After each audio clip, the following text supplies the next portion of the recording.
Hey everybody, Dan here with Pain Free You. Today I wanted to talk about this, why artificial constraints don't help with recovery. And it came from a really good conversation this week in the group coaching call. So, slow your breath, slow your thinking, smile. Know that you can be okay. You are okay. So, artificial constraints. What's an example of that? I did too much. I had a coaching client a couple of years ago that said, I can walk for 20 minutes, but if I go to 22 minutes, boy, my back starts hurting. Okay, that's an artificial constraint. It's based on reality of what happened. And maybe it happened once or twice, and the person has decided, that's my limit, 20 minutes. It's a hard limit. Can't walk more than that. So I got to plan my walk so that I don't exceed it. Because if I exceed it, whammo. Okay. That's what I'm calling here an artificial constraint. It's a limit of done too much. And is it a real limit? A biological, medical, physical limit that your body can only handle 20 minutes of walking? Before at 22 minutes, it collapses and the pain hits. No, it's artificial. It's in our belief system. It's in our thinking. And it's based on history. But let's not let a bad history dictate our future, right? We had another conversation with one of the ladies in the group. And she was saying, I can handle doing certain number of things for a certain number of days, but then, whammo, day 3 or day 4, I'll get a migraine. And this young lady was trying to essentially convince herself that I can do these things, but that was trying to convey, well, that was not really anything. That wasn't really a thing. I didn't really do anything. And kind of playing the game of, I'm doing lots of things, and I know lots of things equals a migraine after I've done too much. But then she was trying to downplay these things as not really being things. And what I challenged in the coaching was, why is there a limit? So it doesn't matter if you do 40 things in a day, if you're busy from 6 a.m. till midnight. Why does that mean you're going to get a migraine? You don't need to get a migraine at all, period. If you can go a couple of days without a migraine, why can't you go every day without a migraine?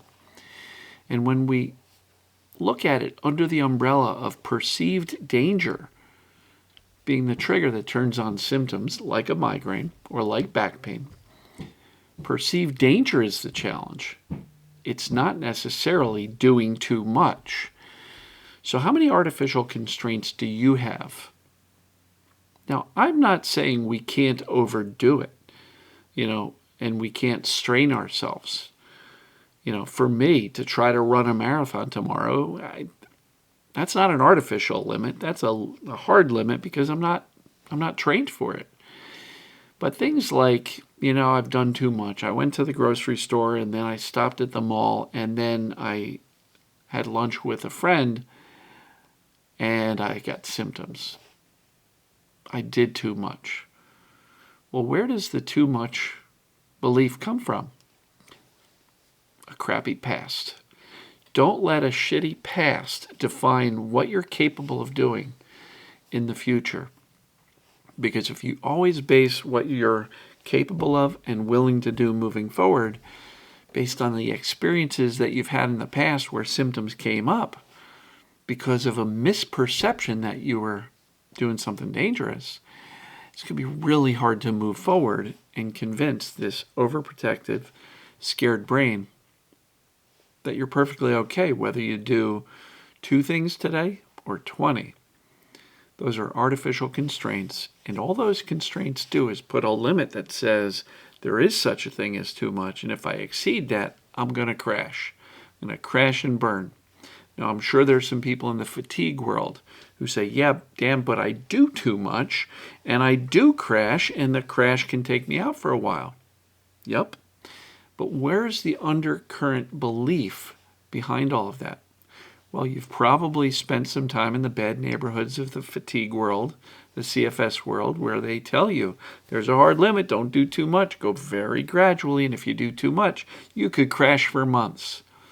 And inevitably, the more of that negative fear-based information you have, the harder those limits become, and the more fearful you have. And since the entire thing operates under the perception of danger, the more fear you have about doing too much, the more likely you are to have your brain react as if you've done too much. So what I encouraged this young lady to do through the group coaching was, let's clear the slate. Let's get out the eraser and clear the whiteboard completely. What if there was no such thing as too much activity? Again, you're going to get tired. Let's say you're up from 6 in the morning till midnight and you're doing 42 different things all day. But why do you need a headache as a result? Perceived danger. Let's change the core belief that I'm not doing too much. I might be wiped out. I might be really tired at the end of the day. But why do you need a migraine? Because you've done a lot of stuff. So I really want you to challenge your belief of these things are okay, but if I go beyond that, that's too much, and I will have symptoms as a result. Because that's a prediction. That's an expectation. And Dr. Schubner talked about predictive coding. If you expect something, you're going to get it. Why? Because the brain can create something out of thin air based purely on an expectation. If you expect that walking 22 minutes is going to turn on your pain, but walking 20 is okay, when you hit 22 minutes, your brain, expecting it, will turn it on. So what we really want to do is challenge these artificial constraints which we've put on ourselves based on our past experience and say, let's throw out all these constraints. I'm not telling you to go run a marathon tomorrow or do anything crazy. But what I am telling you is that these beliefs that I have this much capacity and anything past that is trouble. And I'm going to hurt or I'm going to feel sick. So let us get rid of these artificial barriers that we have built around ourselves that's keeping our lives really small. Clear the whiteboard and say, there are no constraints.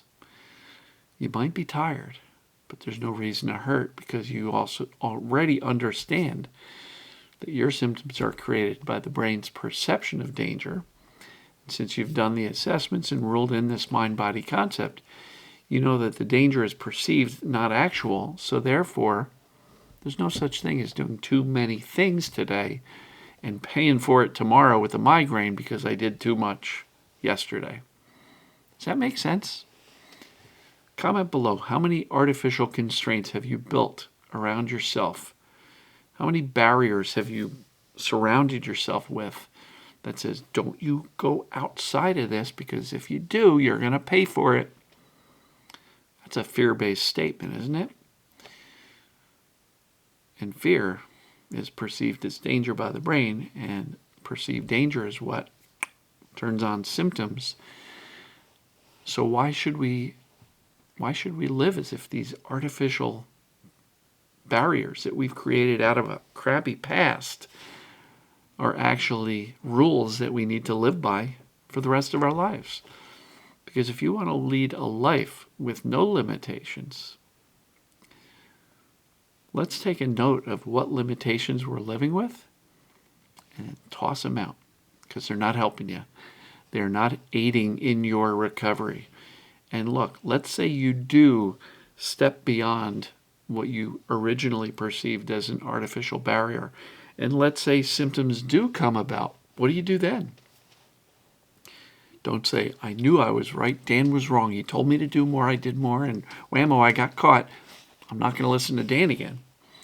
Or you can remind yourself that these barriers are artificial. Walking 22 minutes is no more physically taxing than walking 20 minutes.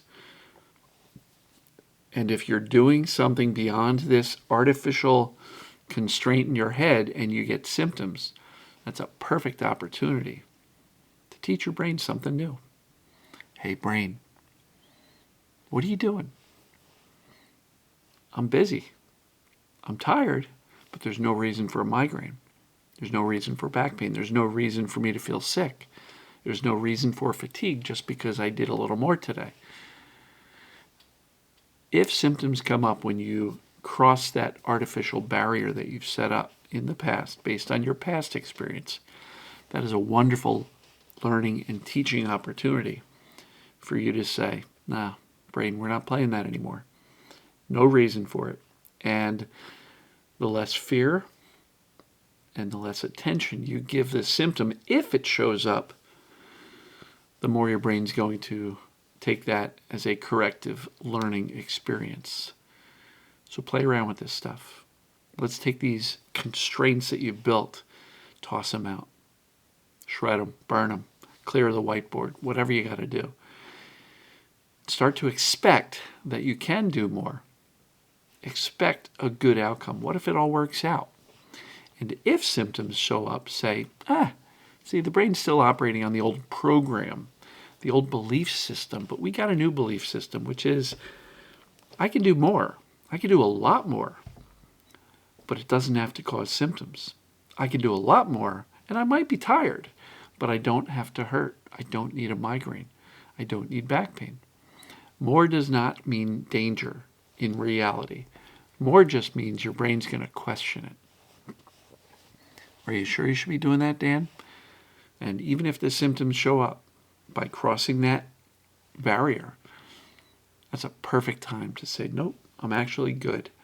Respond to those symptoms with as little concern or bother as possible.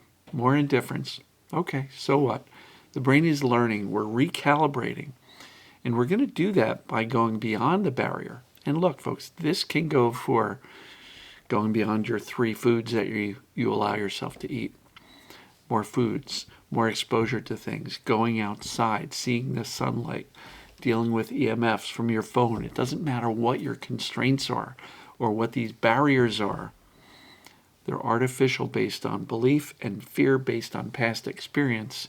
But if we're going to redo the program, it's super important to challenge these constraints that we're living on and challenge them by expecting them to go away, moving past those barriers, and if symptoms show up, so what?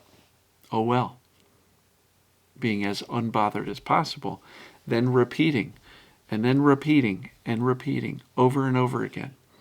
That's how we expand our world. Because if every time you see a constraint, you say, I gotta operate within it, your world will stay small.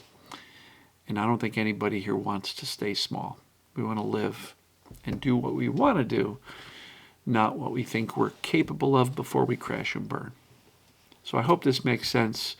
To the young lady in my group, thank you for inspiring this video topic. And comment below. Let me know if you're operating on some constraints, what those are, and let's start challenging them. It's a mental construct. It's not a hard limit. And we can change our mental constructs through the things I've talked about here in this video. So, love you all, and as always, we'll see you tomorrow. Take care.